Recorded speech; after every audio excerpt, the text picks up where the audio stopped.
எந்த நிலத்தில் சொந்தமானார்.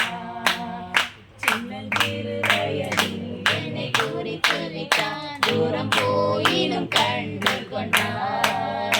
சின்னஞ்சிறு வயதில் என்னை குறித்து விட்டார், தூரம் போயினும் கண்டு கொண்டார். அவரது ஜீவனை எனக்கு அளித்து ஜீவன் பெற்று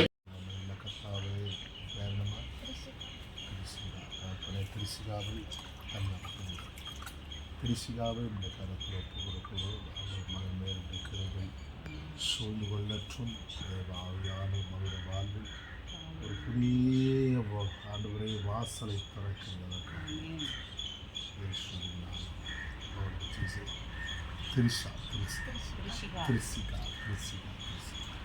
திருச்சிகாயில் நீங்கள் கர்த்தராகிய இயேசு கிறிஸ்துவை விசுவாசிக்கிறீர்களா?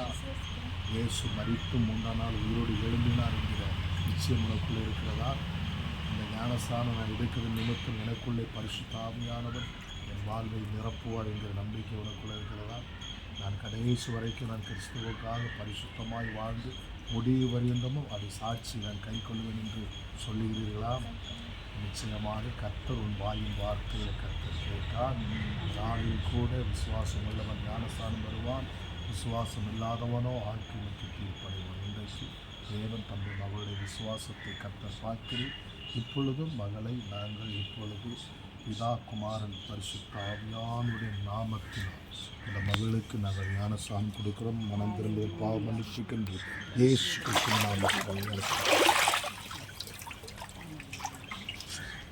ஸ்தோத்திரம்.